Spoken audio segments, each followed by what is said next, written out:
कल गाड़ी खरीदने के बाद पहली बार मैं जा रही थी सैदापुर गोड्डा अपनी कुलदेवी की पूजा के लिए। उसी दौरान आ गया मुझे 20 केजी का केक ऑर्डर। तो उसके लिए मैं यहाँ दो तरह का ऑर्डर तैयार कर रही हूँ। एक था रेड वेलवेट केक और दूसरा था डार्क फॉरेस्ट यानी ब्लैक फॉरेस्ट केक। तो इन सारे केक को मैं बेक कर ही रही थी बारी बारी से कि मुझे एक और ऑर्डर आया, ये 1 पाउंड वनीला केक का ऑर्डर, और कुछ कप केक भी तैयार करना है। तो आप सबों का आशीर्वाद प्यार इसी तरह मेरे ऊपर बना रहे, इसी उम्मीद के साथ मैं हर दिन आपके बीच आती हूँ और सोचती हूँ कि मेरे तरह जो भी घर बैठी महिलाएं हैं घर के कामकाज के साथ इस तरह का स्मॉल होम बेकरी बिजनेस घर से शुरू करें और कम लागत में कम पूंजी में शुरू कर सके और अपने हर सपनों को पूरा कर सके। तो चलिए मैं ये भी दिखाऊंगी आप सबको कि इस 20 केजी केक को बनाने के दौरान मुझसे क्या गलतियां हुई और उस गलती का मुझे क्या खामियाजा भुगतना पड़ा। सारी बातें पूरा डिटेल में बताऊंगी, step by step cake tutorial है, इसलिए पूरी वीडियो में एंड तक बने रहिएगा। आज के 20 केजी केक ऑर्डर को कंप्लीट करने के लिए मैंने 10 इंच का केक टिन का चुनाव किया। वो इसलिए क्योंकि 12 इंच लास्ट मुझे केक बेस मिलता है और केक बॉक्स भी मुझे 12 इंच का ही मिलता है हाइटेड। अब बारी थी यहाँ चॉकलेट गनाश बनाने की। तो 250 ग्राम चॉकलेट, 250 ग्राम व्हिपिंग क्रीम के साथ मैंने आधा किलो चॉकलेट गनाश तैयार कर लिया और हर स्पॉन्ज मेरा 1.5 केजी का था। टोटल 6 मैंने चॉकलेट स्पॉन्ज को बेक किया और 6 रेड वेलवेट स्पॉन्ज को मैंने बेक किया।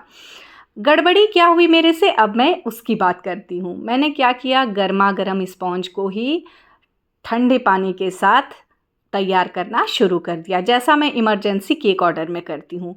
मुझे लगा 20 केजी है तो मैं शायद समय पर नहीं बना पाऊँगी, और जब मैं बना रही थी तो काफ़ी अच्छे तरीके से बन चुका था, पर मैंने दूसरा स्पॉन्ज जो गर्म था तैयार किए हुए चॉकलेट स्पॉन्ज के ऊपर रख दिया। यहाँ आप देख सकते हैं कितनी अच्छी हाइट निकल के आई है। अब गड़बड़ी यहाँ से ही मैं करने वाली हूँ। तो इतनी अच्छी हाइट, 3 केजी के लगभग ये चॉकलेट केक बना हुआ था और इसके ऊपर मैंने 3 केजी के लगभग गर्मा गर्म केक तैयार करके रख दिया। और जब फ्रीज में रखा तो रात को मैंने रखा था और सुबह उठ के देखा तो कुछ ऐसा हाल हो गया था। मैं तो एकदम परेशान ही हो गई कि ये मैंने क्या कर दिया। तब मैंने सोचा कि अब क्या करूं, तो पहले रेड वेलवेट केक स्पॉन्ज को मैंने बेक करना शुरू किया, जिसके लिए मैजिक रेड कलर लिया था मैंने।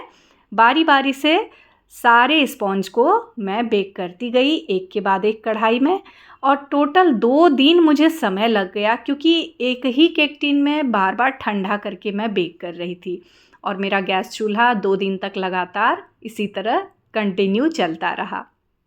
मेज़रमेंट टोटल मैंने कितना लिया था 20 किलो केक बनाने के लिए वो भी आपको बताऊंगी। यहाँ रेड वेलवेट केक की सोकिंग मैं कर रही थी दूध से, और थोड़ा सा मैंने चॉकलेट केक को भी सोक किया दूध से। जब दूध ख़त्म हो गया तो मैंने पानी से सोक करना शुरू कर दिया। तो बारी बारी से अब मैं अपनी गलती को सुधार रही हूँ, वो कैसे ये भी बताती हूँ। तो यहाँ जैसे ही मेरा एक लेयर कंप्लीट होता था केक का, आपने देखा कि मैंने स्पॉन्ज की लेयर अब मोटी रखी है, यानी पहले जो गलती की मैंने स्पॉन्ज की लेयर पतली रख करके, वो अब मैं गलती नहीं दोहराऊंगी। दूसरी बात, यहाँ अब मैं स्ट्रॉ को सेट करती जा रही हूँ। स्ट्रॉ को सेट करने से क्या होगा कि जितनी हाइट का आपने केक तैयार किया उतनी हाइट का स्ट्रॉ को इस तरह डिप करके रख लीजिए और इसे फ्रिज में सेट होने दीजिए। इसके बाद क्या होगा कि आप इसके ऊपर केक जो रखने वाले हैं वो दबेगा नहीं। यहाँ बारी बारी से मैं हर केक को क्रम कोट करके वज़न भी कर रही थी, यानी 2 केजी का मैं टोटल यहाँ वज़न करके रखती जा रही थी। कुछ केक कुछ कम भी था वज़न में और कुछ ज़्यादा भी हो रहा था। यहाँ आप देख सकते हैं एक बार जो मैंने स्पॉन्ज को बेक किया वो टोटल मैंने 800 प्रीमिक्स के साथ इसे तैयार किया था, और टोटल 2 ग्लास दूध गया था इसकी बैटर में। और जब मैं इसकी लेयर निकाल रही हूँ तो सिर्फ 2 लेयर निकाल रही हूँ। मेरे हस्बैंड ने कहा कि तुम पहले ही गलती कर चुकी हो, अब स्पॉन्ज थोड़ा मोटा मोटा रखो, तो मैंने उनके कहे अनुसार ही काम करना शुरू कर दिया। बाद में मुझे भी रियलाइज़ हुआ कि नहीं, बिल्कुल सही बात है, जब बल्क में ऑर्डर है तो स्पॉन्ज की लेयर हम पतली नहीं रख सकते हैं, और हर स्पॉन्ज की हर केक की क्रम कोटिंग कर लेने के बाद मैं दोहराती गई इस काम को। सब में मैंने स्ट्रॉ को डिप कर लिया ताकि ये अच्छी तरह से सेट हो सके, और हर बार वज़न भी करती गई। तो यहाँ सबसे पहले एक डब्बा मुझे बार बार रखना पड़ रहा था वज़न करने के लिए, क्योंकि मुझे दिख ही नहीं रहा था, केक बेस मेरा साइज़ में बड़ा था। क्रीम बार बार ख़त्म हो रहा था, फिर से मैं बीट कर रही थी। टोटल मुझे 10 लीटर क्रीम को बीट करना पड़ा इसके लिए। 20 किलो केक में 10 लीटर व्हिपिंग क्रीम गया है। और यहाँ इस तरह से बारी बारी से अब मैं सुधर चुकी हूँ। मुझे पता चला कि गलती से ही लोग सीखते हैं। तो जो गलती मैं कर चुकी थी, जिससे मेरा परेशानी और समस्या बढ़ चुका था, उसी से मैंने सीख भी लिया। यानी ये मेरा पहला बल्क ऑर्डर था पूरे 6 सालों में। आज तक मुझे किसी ने इतना बड़ा बल्क ऑर्डर नहीं दिया था। तो सबसे पहले तो मैं इस वीडियो के माध्यम से थैंक यू वेरी मच कहना चाहती हूँ। मैं हमेशा अपने हर क्लाइंट को बहुत बहुत धन्यवाद देती हूँ जो मुझ पर ट्रस्ट करते हैं और मुझे ऑर्डर प्लेस करते हैं। और इस वीडियो के माध्यम से मैं अपने हर व्यूवर से कहना चाहूँगी, अगर आप देवघर के किसी कोने से देख रहे हैं तो मुझ पर आप भरोसा कर सकते हैं और ऑर्डर प्लेस कर सकते हैं। यहाँ मैंने जो नोज़ल का मेरा बॉक्स था उसे 0 पर सेट कर लिया। उसके बाद ही सारे क्रम कोट किए हुए केक को वज़न करना शुरू किया। फाइनली मुझे अब पता चल गया था कि कोई गड़बड़ी नहीं करनी है। तो हर बार क्रम कोट करते हुए मैं अपने स्पॉन्ज की लेयर को स्ट्रॉ के सहारे डीप कर रही थी। और बीच में आ गया मुझे कुछ केक और कपकेक का ऑर्डर, तो मैं वो आपको दिखा नहीं सकी। उसकी वीडियो लेकर के मैं जल्द ही आऊँगी। आज की जो ये वीडियो है, ये बल्क ऑर्डर हम कैसे लेते हैं, उसे कैसे कंप्लीट करते हैं, क्या परेशानियां आती है, इन सारी बातों को सीखने के लिए है। तो यहाँ आप देख सकते हैं 2 पैलेट नाइफ़ का मुझे सहारा लेना पड़ा केक स्टैकिंग के लिए। और काफ़ी वज़न में ज़्यादा हो चुका है मेरा केक, और मुझे डर अभी भी लग रहा था कि पता नहीं क्या होगा, क्योंकि केक बेस बहुत छोटा था। 12 इंच का केक बेस था। यहाँ आप देख सकते हैं टोटल 9 kg का ये केक हो चुका है। और इस तरह से मैं अब फाइनल फ्रॉस्टिंग लगा रही हूँ, यानी फाइनल डेकोरेशन जो मुझे मेरे क्लाइंट ने पिक सेंड किया था उसी अकॉर्डिंग अपने केक को तैयार कर रही हूँ।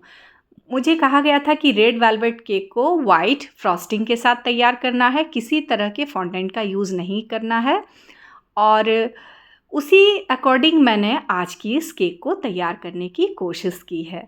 तो फाइनल फ्रॉस्टिंग के दौरान मुझे थोड़ी सी परेशानी तो हो रही थी, क्योंकि मेरा जो स्क्रैपर है वो भी आप देख सकते हैं कि छोटा पड़ रहा है और मुझे फाइनल फ्रॉस्टिंग में दिक्कतें हो रही है।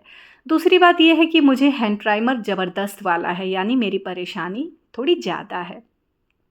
तो काफ़ी डर डर के मैं काम भी करती हूँ कि पता नहीं कब क्या गड़बड़ी हो जाए मेरे से। तो यहाँ इस तरह से मैं फाइनल फ्रॉस्टिंग लगा रही हूँ। बहुत सावधानी के साथ मैं इस काम को कर रही हूँ। मुझे लग रहा था ना कि ये मेरे हाथ से गिर ही जाएगा, मैं उठा नहीं पा रही थी वज़न केक का। और इस तरह से यहाँ अब इसकी प्रॉपर फिनिशिंग मुझे देना है। मैं वो पिक भी आपको शो करने वाली हूँ जो मुझे मेरे क्लाइंट ने दिया था। अब इसमें थोड़ा सा मैं ब्रश इफ़ेक्ट डाल रही हूँ ताकि जो कमियाँ मेरे केक में दिख रही है उसकी भरपाई, उसका रफू ये ब्रश इफ़ेक्ट कर दे। और एक प्यारा सा टेक्सचर डिज़ाइन यहाँ तैयार हो गया। और मैंने कुछ non edible topper print out करा के रख लिया है, जैसा मेरे क्लाइंट ने मुझे पिक सेंड किया था। तो अब यहाँ कुछ ब्रश इफ़ेक्ट से मैंने ब्लू कलर को स्प्रिंकल कर लिया, कुछ रेड एडिबल पर्ल डाल दिया, और जो नॉन एडिबल टॉपर मैंने निकलवा के रखा था उसे स्ट्रॉ की हेल्प से यहाँ लगा दिया। एक ब्लैक टेप इसमें लगा दिया, ब्लैक रिबन लगा दिया। जैसा पिक में था बिल्कुल वैसा ही मैंने बनाने की कोशिश की। तो मेरा पहला केक हो गया तैयार। मैंने बहुत कोशिश की कि इसका वज़न आप सबों को दिखाऊं, लेकिन मेरी हिम्मत नहीं हुई। लग रहा था केक मेरे हाथ से गिर जाएगा, तो मैं वेइंग मशीन पर इसे नहीं रख पाई। मेरे क्लाइंट ने कुछ इस तरह से पिक सेंड किया था और कहा था कि बर्थडे बॉय का नाम इसमें चेंज कर दीजिएगा, लेवल अप की जगह बर्थडे बॉय का नाम होना चाहिए।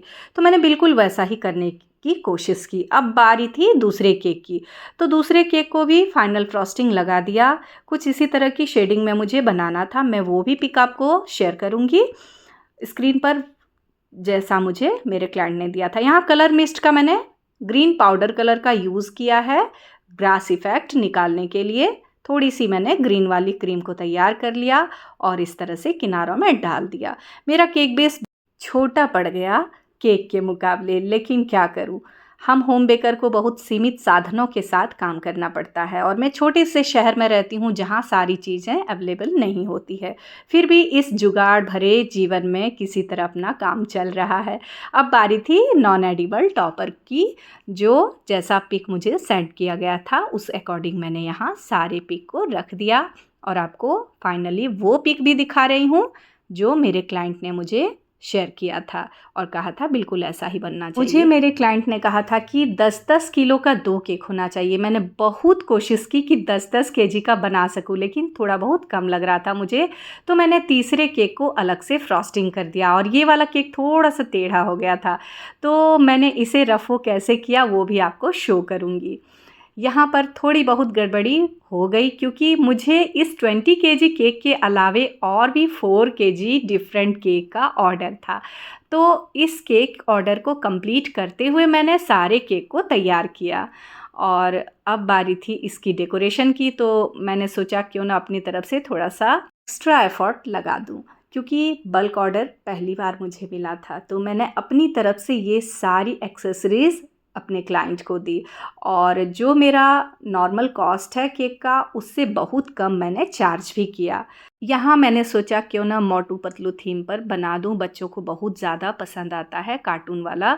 और इस तरह से मैंने यहाँ ढेर सारा फॉक्स बॉल लिया और इस तरह से गोल्डन ब्लैक रेड का कॉम्बिनेशन के साथ तैयार किया। कुछ इसमें जिप्सी फ्लावर का भी यूज़ करने वाली हूँ और नॉन एडिबल टॉपर मैंने मोटू पतलू का लगा दिया। और ये केक 3 केजी के आसपास था। इसमें मैंने ब्लू रिबन दे दिया जो बिल्कुल नॉन एडिबल है, ताकि येलो के साथ ब्लू का कॉम्बिनेशन थोड़ा अच्छा लगे। तो कैसी लगी दोस्तों मेरी आज की ये सारी केक ट्यूटोरियल वीडियो ज़रूर कमेंट करें। और जैसे मैंने ये तीनों ही केक का पिक सेंड किया तो उन्होंने कहा केक तो बहुत सुंदर लग रहा है, थैंक यू वेरी मच। तो मुझे बहुत अच्छा लगा। पहले मैं थोड़ी परेशान हो गई थी क्योंकि उन्होंने कहा था कि 10-10 केजी का दोनों ही केक होना चाहिए, पर ये पॉसिबल नहीं हो पा रहा था। ना ही मेरे पास केक बेस बड़ा था और ना ही जुगाड़ लग रहा था ऐसा। फिर उन्होंने कहा कि मेरी मदर इन लॉ बोल रही हैं कि 3 केक अच्छा नहीं होगा, आप एक स्मॉल केक बना दीजिए। मैंने कहा कोई बात नहीं, मैं स्मॉल केक नहीं, मैं बड़ा ही केक बना करके दूंगी आपको। और मैंने 1.5 केजी का एक्स्ट्रा बटर स्कॉच केक अपनी तरफ से उन्हें गिफ्ट किया। तो यहाँ इस तरह से मैंने फटाफट उनके मैसेज आते ही अपने स्पॉन्ज को बेक कर लिया, आधे घंटे के लिए इसे ठंडा होने दिया और फटाफट इसकी भी तैयारी कर ली। सोकिंग लगाया, क्रीम अप्लाई की, इसमें बटर स्कॉच क्रश जाएगा, बटर स्कॉच चिप्स जाएगा और इसके बाद इसकी जो फाइनल डेकोरेशन है एकदम इजी तरीके से मैं करने वाली हूँ, क्योंकि मैं इतनी थक चुकी थी कि मैं एकदम काम करने लायक ही नहीं थी। फिर भी मैंने कोशिश की और इस केक को तैयार कर ही रही थी कि मेरे हस्बैंड ने कहा कि एक 1 पाउंड का मुझे चॉकलेट केक बना करके दो, मुझे ऑफिस में देना है। तो पहले तो मैं सोच में पड़ गई कि आज तो बहुत ज़्यादा थक गई, ऊपर से आज दूसरा दिन था मेरे फास्ट का। कल सोमवारी था, आज मंगलवारी था, लेकिन बात टालना मुझे बिल्कुल अच्छा नहीं लगता। फिर मैंने तुरंत से चॉकलेट केक को भी तैयार किया, उसकी भी पिक आपको शो करूँगी स्क्रीन पर। तो ये थी दोस्तों मेरे बल्क ऑर्डर की कहानी और आज का केक ट्यूटोरियल वीडियो। इस वीडियो के रिगार्डिंग कोई भी क्वेरी हो तो मुझे कमेंट सेक्शन में कमेंट करें। मिलती हूँ मैं अपनी अगली वीडियो में, तब तक के लिए हर हर महादेव। Thanks for watching.